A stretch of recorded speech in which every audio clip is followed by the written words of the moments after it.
Okay, let's start. Number 1. Seriel. You're reading 1 Enoch, chapter 8, verse 3, and you hit a list. It's a list of angels, fallen ones, the Watchers, and next to each name there's a job description. Each name had a specific technical function attached, a concrete task they taught to human beings when they came down. Simjaza taught enchantments and root cuttings, Armoros taught the resolving of enchantments, Burkael taught astrology, Kokabel taught the constellations, Ezekiel taught the knowledge of the clouds, Arakiel taught the signs of the earth, Shamsiel taught the signs of the sun, and Seriel, the one most people skip right past, taught the course of the moon. Not the meaning of the moon, not the symbolism of the moon, the course of the moon, its orbital path, its timing, the mechanical specification of where it goes, when it goes there, and why. I mean, think about that for a second. You've got a text, composed somewhere between the 3rd and 2nd centuries BCE, older than the Gospels, older than the Dead Sea Scrolls community that preserved it, and it names a specific angel whose specific job was teaching human beings how the moon moves through space. That reads like a curriculum assignment. And the word choice matters here. Course, in this context, isn't casual. It implies a set path, a predetermined track, something designed and maintained, rather than something that simply happens.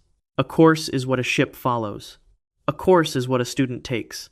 Either way, someone planned it, and the text tells you who the instructor was. What makes Seriel different from the other Watchers on that list is the specificity of the domain. Enchantments and root cuttings, you can file that under superstition. Astrology, the constellations, the signs of the sun, those are observational, things humans might have figured out on their own given enough time and enough clear desert nights. But the course of the moon implies internal knowledge of a system, not observation from outside, operation from inside. Seriel didn't teach people to look up at the moon and wonder. He taught them how it runs. The Book of Enoch treats this as forbidden knowledge. Chapter 8 frames the entire Watcher list as a catalog of violations, beings who crossed a line by handing human beings information they weren't cleared to have. Enchantments were forbidden. Astrology was forbidden, and the operating specifications for the moon's orbit were forbidden. The text puts those 3 categories in the same sentence, which tells you something about how the ancient author classified lunar mechanics. Not science, not worship. Restricted, technical data that was never supposed to leave the system. Now here's what makes the Watcher list even stranger. Seriel doesn't appear only in Chapter 8. His name shows up across multiple Enochic traditions, sometimes spelled Suriel or Suriel, and in every appearance the association is the same. Celestial mechanics. His portfolio, across every version of his name and every text that carries it, comes back to the same thing every time. Operational astronomy. He is, consistently, the being who knows how the sky's machinery works. And the Watcher narrative frames that knowledge as something he wasn't supposed to share. Every angel on the list, in Chapter 8, committed a specific transgression, and Seriel's transgression was revealing the moon's operating parameters. Which means the text is telling you, explicitly, that the moon has operating parameters. That it doesn't simply hang in the sky and do what gravity does. That it follows a course that was designed, maintained, and classified. But Seriel taught the course. He leaked the manual. He didn't write it, and he didn't run the machine. The being who actually operates the entire celestial system, the one who walked Enoch through every gate and every cycle and every mechanism in a guided tour that spans 10 chapters of the astronomical book, is someone else entirely. And his jurisdiction isn't limited to the moon. It covers every luminary in the sky. Number 2, Uriel, 1 Enoch, chapter 72, verse 1. The text announces itself like a title page on a technical manual. The book of the courses of the luminaries of the heaven, the relations of each, according to their classes, their dominion and their seasons, according to their names and places of origin, and according to their months. Classes, dominion, seasons, names and places of origin, that's an index. And the angel presenting it, the one holding the document and walking Enoch through every page, is Uriel. Chapter 74, verse 2 gives him the title directly. Uriel is the holy angel who is the leader of them all. Not the leader of some of them, not the leader of the moon's operators, the leader of all the luminaries. Sun, moon, stars, winds, the 364-day calendar that governs the entire system. every celestial mechanism described in the astronomical book, from the gates the sun enters, through to the phases the moon cycles, through to the seasonal commands that determine which stars are visible in which month, falls under Uriel's authority. This part of 1 Enoch barely gets mentioned. When the Book of Enoch comes up at all, it's the Watchers, the fallen angels, the Nephilim, the giant offspring and the flood sent to destroy them. That's 1 Enoch chapters 1 through 36. The material that gets the YouTube videos and the conspiracy theories and the horror movie adaptations, but the astronomical book sits later, chapters 72 through 82, and it's written in a completely different register. No fallen angels, no cosmic drama, no punishment narrative. Just celestial mechanics, documented with the precision of an engineering log, narrated by a single guide who shows Enoch each system component by component. And that guide is Uriel. His name means light of God or fire of God. And among the 4 archangels that the Jewish and Christian traditions recognize, his domain is the most specific. Michael acts, Gabriel speaks, Raphael heals. Uriel explains. His jurisdiction isn't warfare or prophecy or restoration, it's cosmological knowledge. He is the being in the Enochic tradition, whose entire function is knowing how the universe is built and being authorized to show someone, which raises the question the text never answers. Authorized by whom? Because Uriel doesn't improvise this tour. He doesn't pull Enoch aside and speculate about how the moon might work. He presents a pre-existing document, the Book of the Courses, and reads from it. The luminaries have classes, they have dominion, they have seasons, names, and places of origin. All of it is already written down before Uriel opens his mouth. He's not discovering the system, he's disclosing it, selectively, to one human, under conditions the text implies were unusual. And the scope of what Uriel governs is staggering when you lay it out. Chapter 72 covers the sun's annual course through 6 eastern gates and 6 western gates, each gate corresponding to a specific month, a specific portion of daylight, a specific relationship between sunrise position and horizon. Chapter 73 shifts to the moon, and we'll get to what it describes the moon as shortly, because that description alone is enough to change how you read the rest of the text. Chapter 74 lays out the relationship between the solar year and the lunar year, the 10-day annual discrepancy that accumulates over time, the intercalation problem that every ancient calendar had to solve. Chapter 75 introduces the stars and the 4 leader stars of the seasons. And all of it, every chapter, every gate, every cycle, every ratio, is narrated by Uriel. And no, I'm not making that up. The text repeats his name at every transition. Uriel showed Enoch the sun's course. Uriel showed Enoch the moon's laws. Uriel explained the calendar. The repetition isn't stylistic, it's attributive. The text wants you to know at every stage that this information comes from a single, authorized source. Now consider what that framing does. In most ancient religious texts, cosmic knowledge arrives as revelation, vague and poetic. The heavens declare the glory of God. The stars are set in their courses, general, beautiful, intentionally mysterious. The astronomical Book of Enoch does the opposite. It treats cosmic knowledge as technical documentation, specific and operational, delivered by a named official who holds the clearance to present it. It reads less like scripture and more like a classified briefing that someone wrote down when they weren't supposed to. Uriel oversees the system, but he doesn't run every shift. For the moon specifically, the text names 4 principal leaders, each governing exactly 91 days of the astronomical year. And the first one to rise and take command has a name, a season, and a duty roster that reads like a military deployment order. Number 3, Milkiel, 1 Enoch, chapter 82. You're deep in the astronomical book now, past the sun's course, past the moon's laws, past the calendar discrepancies, and the text shifts from describing celestial mechanics to naming the people who run them. Not metaphorically, not symbolically. It names 4 leaders, gives each one a 91-day jurisdiction, describes what happens on Earth during their shift, and moves on as though it just filed a quarterly report. The first is Milkiel, sometimes written Meljal in the R.H. Charles translation. The text says it plainly. In the beginning of the year, Meljal rises first and rules, who is named Tamini and Sun, and all the days of his dominion whilst he bears rule are 91 days. 91 days.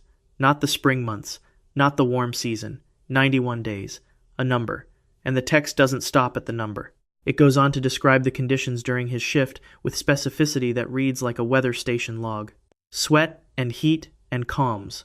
All the trees bear fruit, and leaves are produced on all the trees, and the harvest of wheat, and the rose flowers, and all the flowers which come forth in the field, but the trees of the winter season become withered. That's a 91-day shift with a named supervisor and documented environmental conditions. That reads like a status report filed at the end of a duty rotation. What comes next is the part that still doesn't make sense to most readers, because the text treats these 4 leaders, Milkiel and the 3 who follow, not as objects of worship, but as officers in a command structure. There's no prayer directed at Milkiel anywhere in the Enochic literature, no temple dedicated to him, no offering prescribed. He's not a god.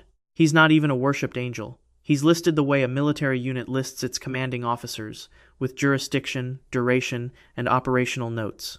And the 91-day number is the key to the whole system. 4 leaders, each ruling for exactly 91 days, gives you 364 days. Not 365 and a quarter, which is the actual solar year. Not 354, which is the lunar year used by the Jerusalem temple calendar. 364. The Enochic calendar, the one the Dead Sea Scrolls community at Qumran followed, and the one that put them in direct conflict with the priestly establishment in Jerusalem, because if your calendar disagrees with the temple's calendar, you're celebrating the holy days on different dates. And if you're celebrating on different dates, one of you is wrong.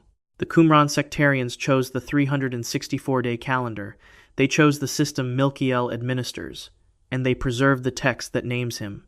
Now here's why the 4-part division matters beyond the calendar debate. The 364-day year divides evenly into 52 weeks with 0 remainder. Every holiday, every Sabbath, every seasonal marker falls on the same day of the week, every single year. No drift, no adjustment, no leap days. It's a self-correcting system, or rather, it would be self-correcting if someone were running it. And the text says someone is. 4 someones, in rotating shifts. Milkiel holds the first shift. He rises, he rules for 91 days, and the earth responds to his governance with specific, documented weather patterns. Then his shift ends, and the next leader takes over. The text describes this handoff as a scheduled transition, not a cosmic event. No fanfare, no celestial drama. One shift ends, another begins, and the environmental parameters change accordingly. If you're enjoying this so far, and you want to hear the rest of these names, subscribe now, because we're about to go deeper into the chain of command, and what the text describes at the bottom of this hierarchy is stranger than what's at the top. Now, Milkiel holds the first quarter. He opens the year. But someone has to hold the last quarter, the one that closes the cycle and resets the system for the next rotation. And the being assigned to that final shift carries a detail in his description that changes how you read the entire operating structure. Number 4. Narl, the 4th leader, the one who closes the year. 1 Enoch 82 names him after Milkiel, Helmc, and Meljal, and gives him the final 91-day section of the astronomical calendar. When Narl's shift ends, the cycle resets. Milkiel rises again. The system loops. And that loop is the part that makes the 4-leader structure so difficult to dismiss as poetic metaphor, because loops are not how ancient religious texts describe celestial authority. Ancient religious cosmologies deal in permanence. The God who holds the sky holds it forever. The deity who governs the seasons governs all of them, simultaneously, without interruption. Nobody takes over for Zeus during the 3rd quarter. Nobody runs a night shift for Ra. But the Enochic system divides authority. 4 leaders, 4 equal periods, 4 sequential handoffs. No one being holds the sky all year. The authority rotates. And rotation implies a design decision.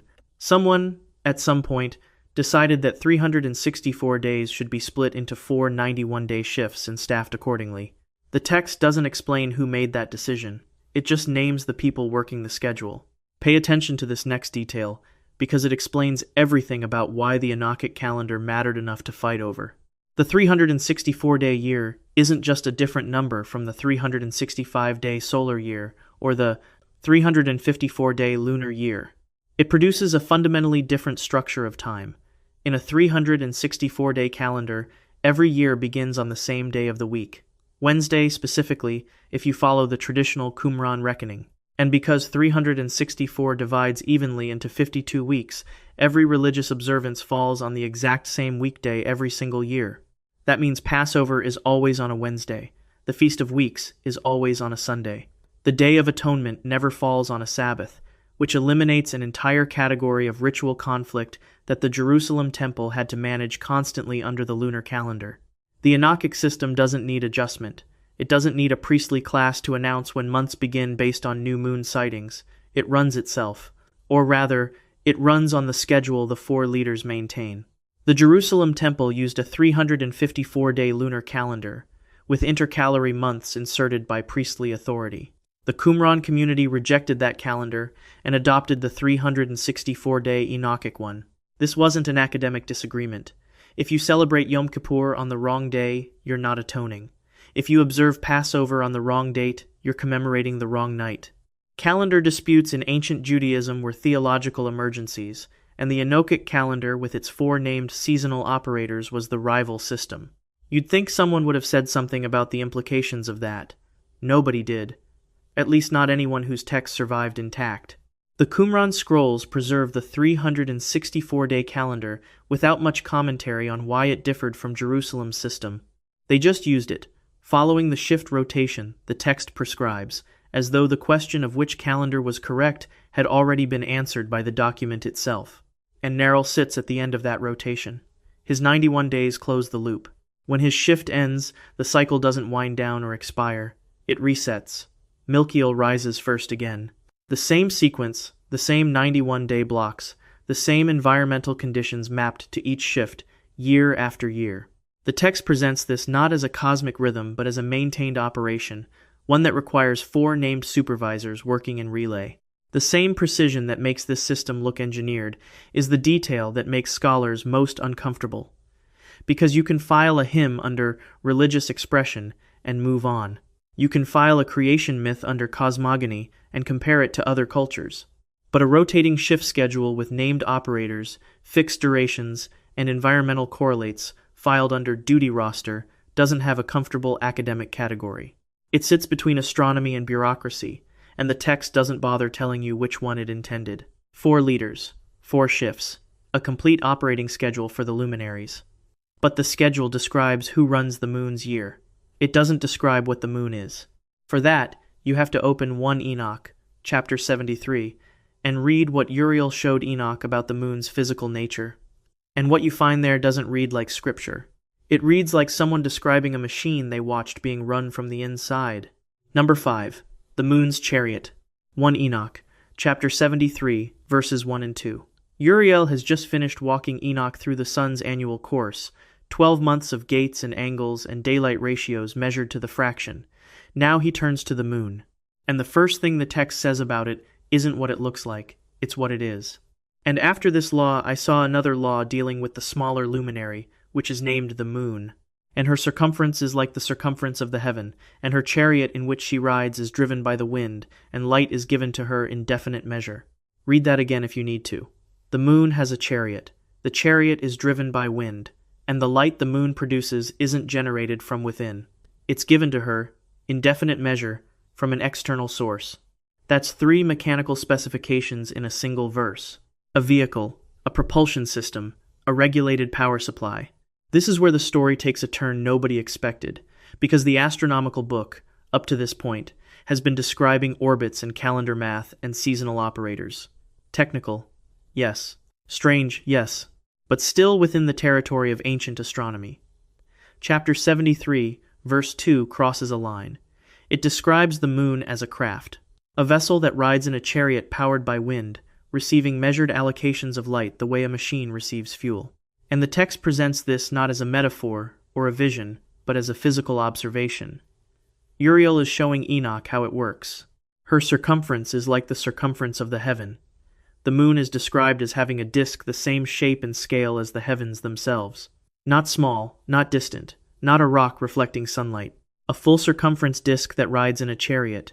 The word choice in the original gaze, the Ethiopian language the full text survives in, and in the Aramaic fragments that predate it, consistently uses vehicular language, chariot, rides, driven. And driven by the wind isn't a throwaway phrase. Wind, in the Enochic cosmological framework, is a named force with its own gate system. Chapter 76 describes 12 wind portals at the edges of the earth, each producing specific atmospheric conditions. The winds aren't random. They're channeled through gates, and they emerge in ordered patterns. So when the text says the moon's chariot is driven by wind, it's connecting the moon's propulsion to the same managed infrastructure that governs weather patterns and seasonal changes. The moon moves because the winds move it, and the winds move because the gates direct them. That's not a typo, by the way. The text really does describe the moon as part of an interconnected system of gates, winds, and scheduled operations, and the next verse makes it even harder to dismiss. Verse 3, "And her rising and setting change every month, and her days are like the days of the sun, and when her light is uniform, that is to say full, it amounts to the seventh part of the light of the sun." The moon's full light equals exactly 1/7th of the sun's light, not approximately, not roughly, 1/7, a precise fraction. And the text doesn't present this as an estimate or a guess. It presents it as a design specification, a ratio built into the system. The moon was allocated 1/7 of the sun's light, no more, no less. Now, modern astronomy tells us the full moon's apparent brightness is roughly 1/400,000th of the sun's, not 1/7. The Enochic ratio is wrong by any observational standard. But the text isn't describing apparent brightness as seen from Earth. It's describing the amount of light transferred to the moon from the sun as measured within the system itself, the moon's operating allocation, regardless of how bright it appears from the ground. That distinction matters, because it means the author isn't observing from outside. The author is describing the system from inside, using the system's own units. And the system measures light in sevenths. The moon's course through the gates follows the same interior logic. It enters through specific eastern gates and exits through specific western gates, cycling through different gate pairings each month.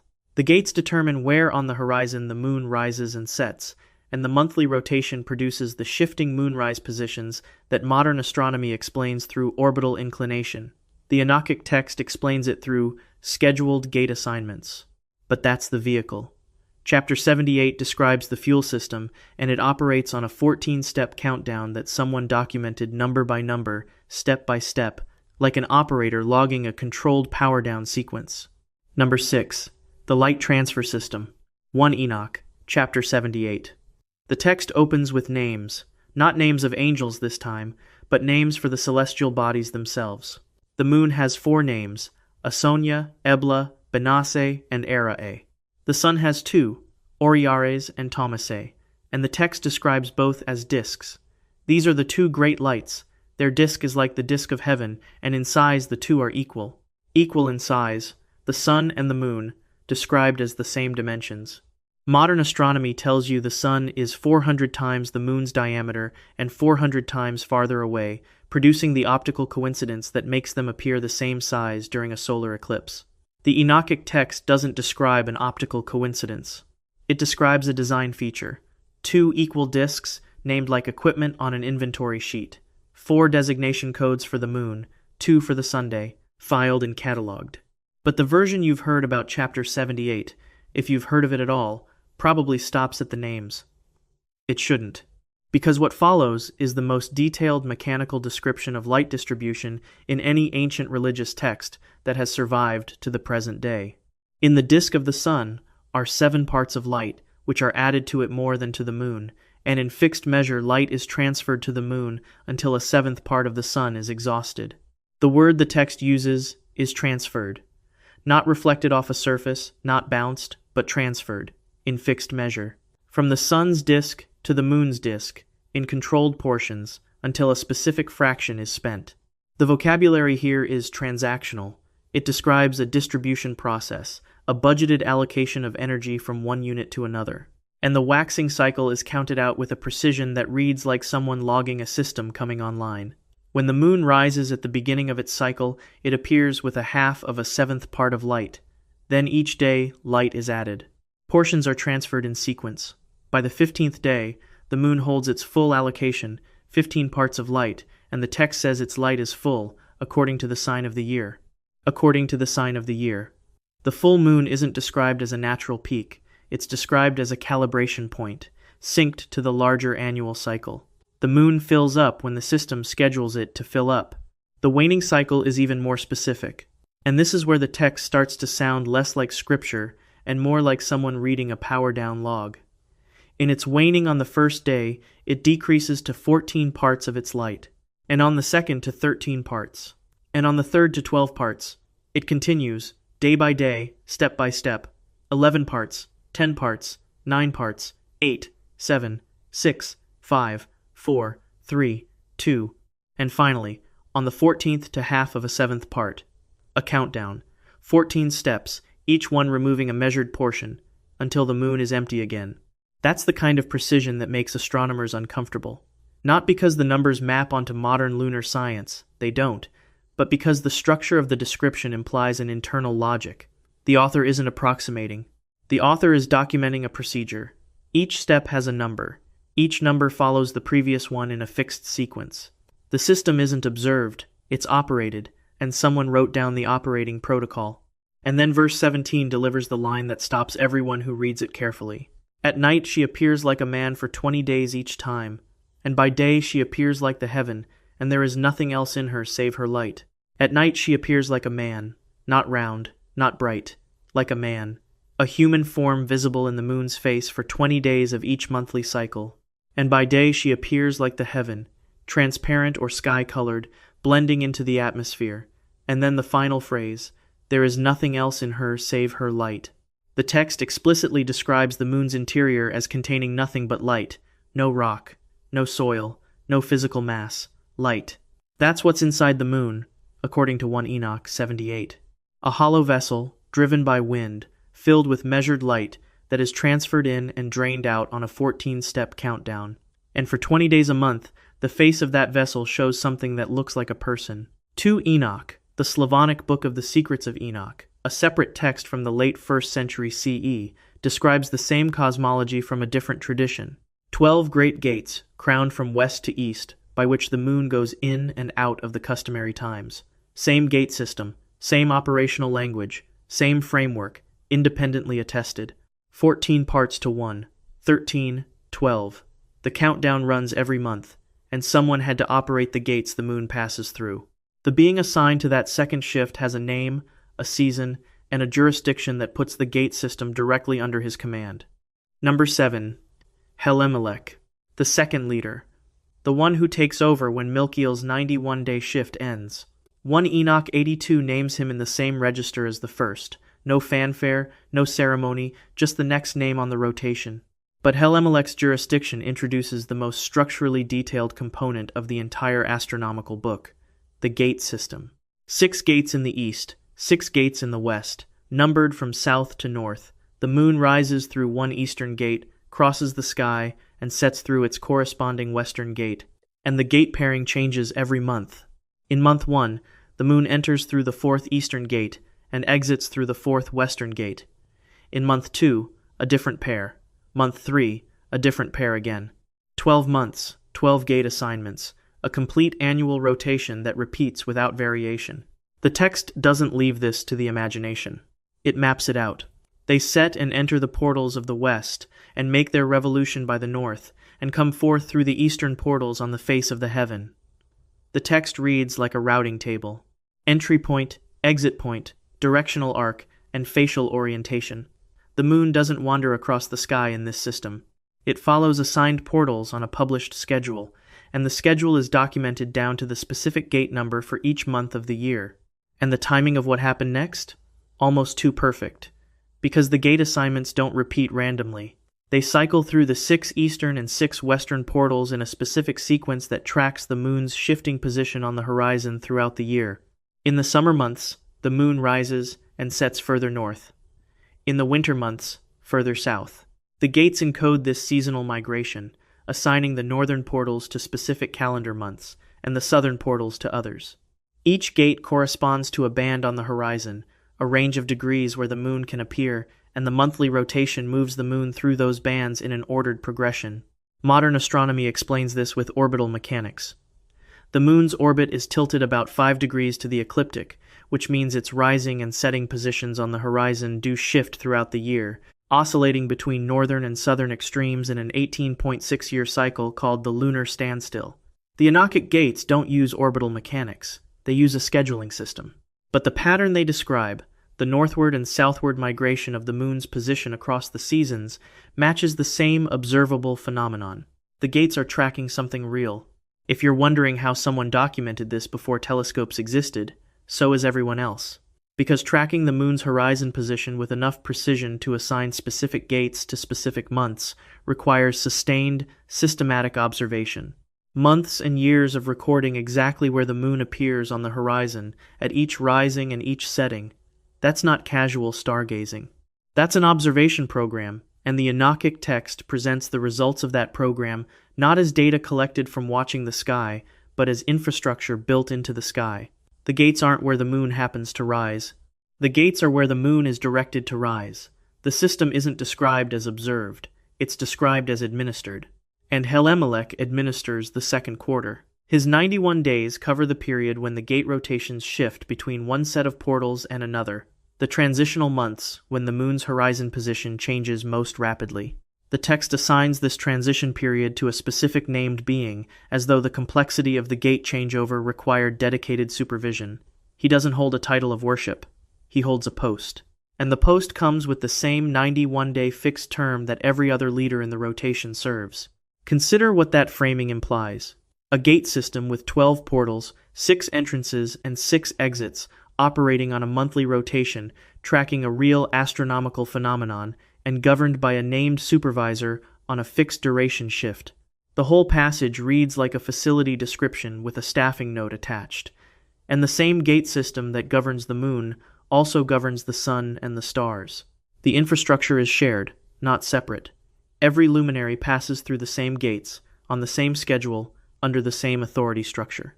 If you've made it this far, hit subscribe, because the hierarchy goes deeper than anyone expected. So, the moon enters and exits through numbered gates on a schedule. But what the text describes next made all of that look like the surface layer, because Helmc governs the gates. He tracks where the moon enters and exits. But the third leader in the rotation doesn't handle position. Meljal handles appearance. His jurisdiction is the phase cycle itself, the 14-step countdown that determines what the moon shows the world each night. And the way the text describes what the moon shows is the single strangest verse in the entire astronomical book. Number 8. Meljal, 1 Enoch 78, verse 17. The verse most translators footnote without comment, because the comment would raise questions nobody in the field wants to answer. At night, she appears like a man for 20 days each time, and by day she appears like the heaven, and there is nothing else in her save her light. Like a man. Not round, not luminous, not glowing. Like a man. The moon, according to this verse, shows a human form at night for 20 days out of every monthly cycle, and during the day, it appears like the heaven, transparent or sky-colored, blending into the atmosphere above it. The text doesn't hedge. It doesn't qualify. It states the appearance as a simple, observable fact, and then moves on to the next mechanical detail. Meljal governs the third 91-day division of the astronomical year. His shift falls in the period when the phase cycle described in Chapter 78, the 14-step waning countdown, would have been most closely monitored by anyone tracking the moon's visible changes from the ground. And the way the text links the phase cycle to a named operator suggests that what the moon shows each night isn't a passive phenomenon, it's a regulated output. And the description backs it up, because the phase cycle in Chapter 78 isn't vague, it counts. The waxing period adds measured portions of light, starting with half of a seventh part on the first day and building to full illumination by the 15th. Then the waning period removes light in daily steps, 14 parts on the first day of decrease, 13 on the second, 12 on the third, all the way down. 11, 10, 9, 8, 7, 6, 5, 4, 3, 2, and finally half of a seventh part again. That's a 29-day cycle, 15 days of waxing and 14 of waning, described with the precision of someone logging a controlled sequence rather than watching a natural process unfold. And the text assigns the period when this cycle operates most visibly to Meljal's shift. He's not worshipped, he's not invoked, he governs, the word the R, H. Charles' translation uses consistently for what these leaders do is rule and bear rule, but the context strips the word of any royal connotation. They bear rule the way a floor manager bears rule over a production line. Authority exists, but it exists to keep the schedule running.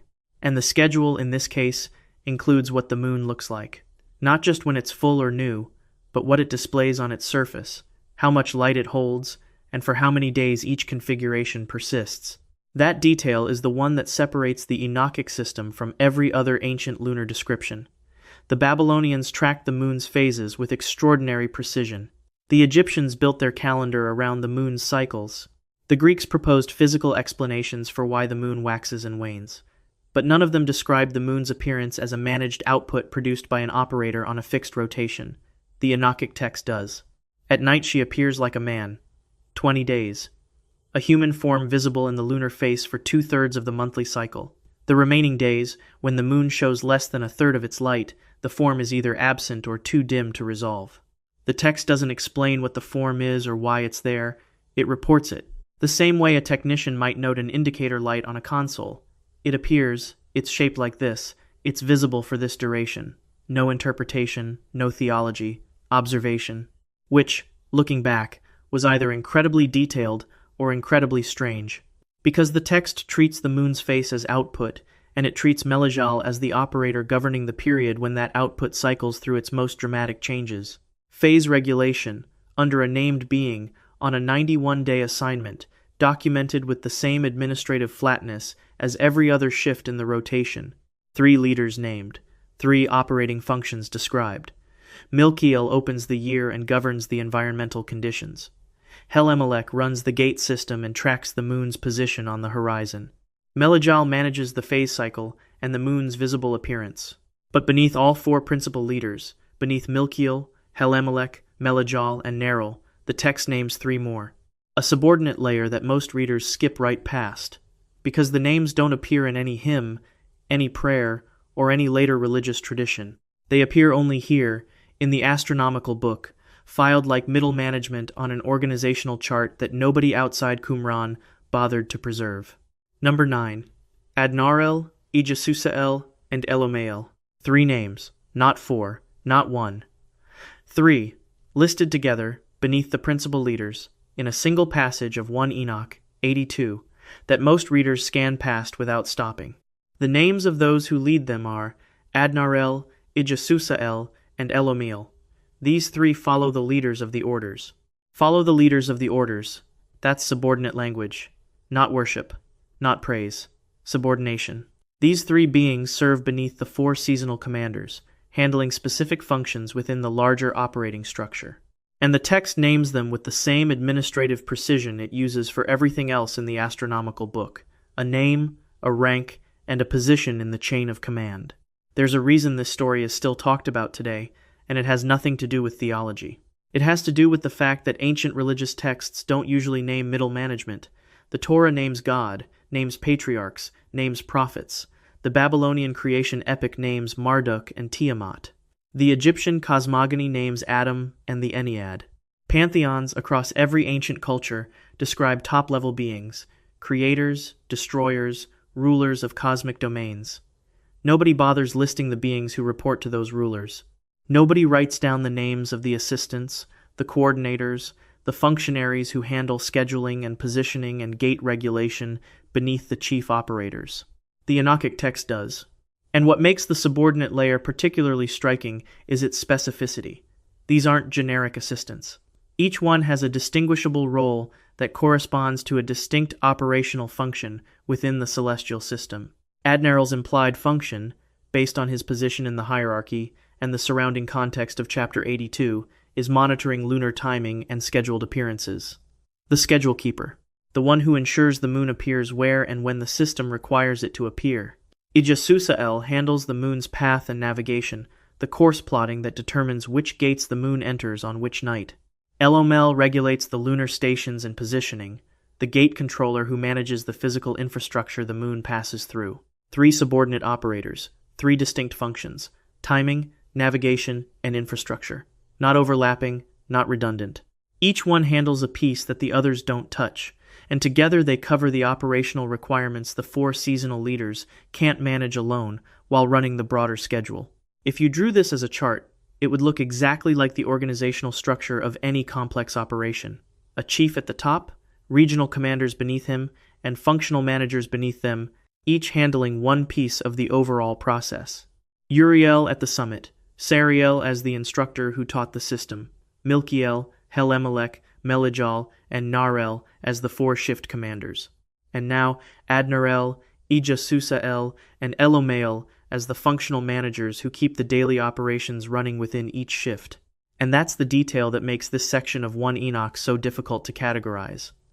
The Sumerian god lists, specifically the Ananum series recovered from Nippur and Ashur, use an identical format.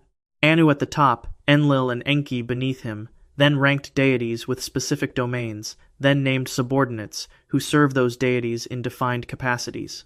The Ananum doesn't read like mythology, it reads like an administrative register, and 1 Enoch 82 reads the same way.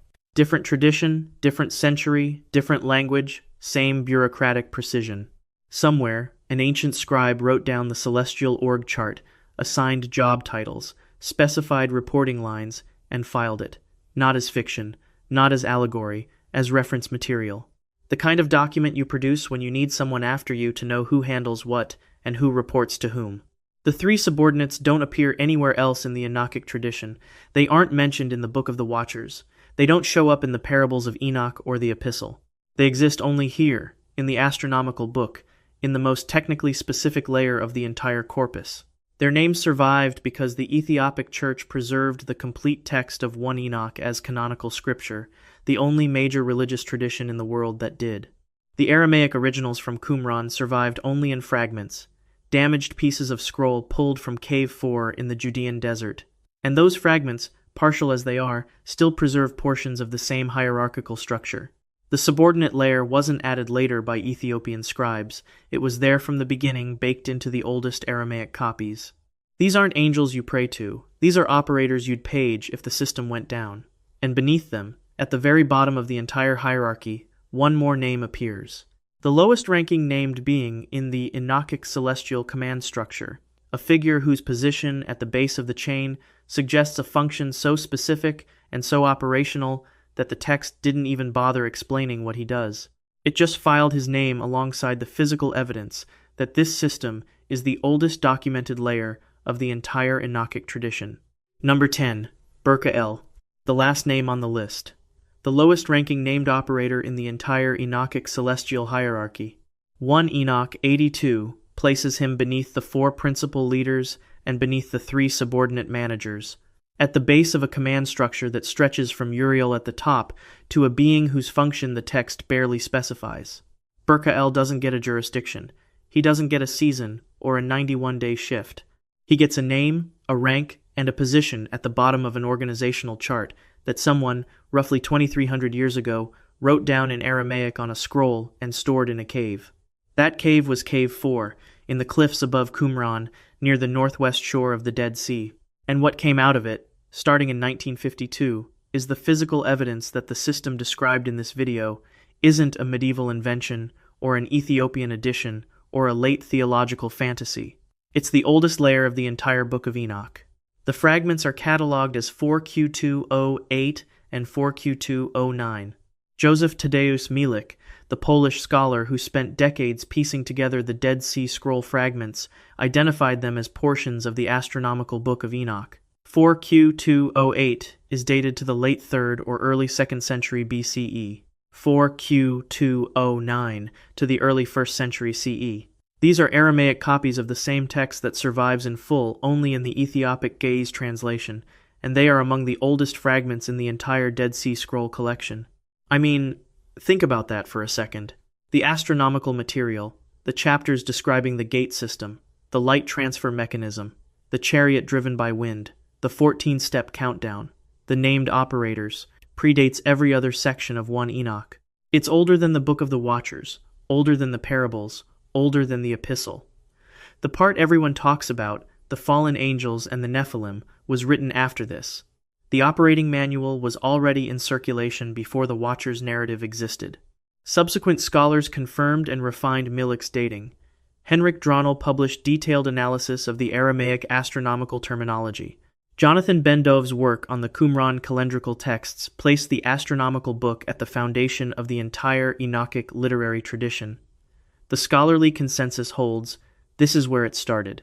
Not with fallen angels, not with divine judgment, with an astronomical text that names the operators of the luminaries and describes the moon as a wind-driven vessel receiving measured light through a gate system. And Burkael sits at the bottom of that text.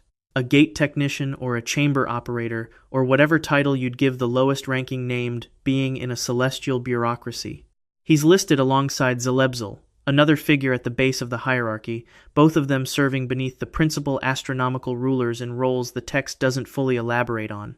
But his presence there is the detail that makes the entire hierarchy feel operational rather than symbolic, because symbolic systems don't need technicians.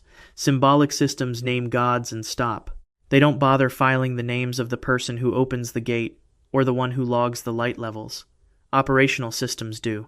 Operational systems name everyone, all the way down to the person working the gate lever on the night shift, and that's what 1 Enoch 82 does. The complete hierarchy, laid out in full. Uriel as chief of all luminaries. Seriel as the one who taught the moon's course. Milkiel, Helmc, Meljal, and Narl as the 4 seasonal shift commanders. Adnarel, Ijasusael, and Elomael as the 3 functional managers, and Burkael at the base. 10 named beings, 1 operating system, a wind-driven chariot filled with measured light, passing through numbered gates on a monthly schedule, showing a face that looks like a man for 20 days each cycle, regulated by a hierarchy of operators who answer to a chief who answers to someone the text never names. The fragments are in Jerusalem, in the Shrine of the Book at the Israel Museum. The full text is in Addis Ababa, preserved by the Ethiopian Orthodox Church, the only Christian tradition that kept the Book of Enoch in its biblical canon. And the system they describe, a moon that contains nothing but light, operated by named beings on rotating shifts, tracked through 12 gates on a schedule that maps to a real astronomical phenomenon, was documented before the Roman Republic existed, before Alexander crossed into Asia, before Aristotle wrote his cosmology, before the Hebrew Bible reached its final form. Someone wrote it down on a scroll, carried it to the Judean desert, and stored it in the caves above Qumran. The desert preserved it for 23 centuries. When the Dead Sea Scrolls were finally pulled from those cliffs, the text was there, with every name intact. The Book of Enoch describes what's inside the moon. It names who operates it. And the one question it never answers is who gave Enoch the tour. Tell me in the comments which of these 10 operators stood out to you the most. And if this is your first time hearing these names, subscribe. There are older texts, and they go deeper.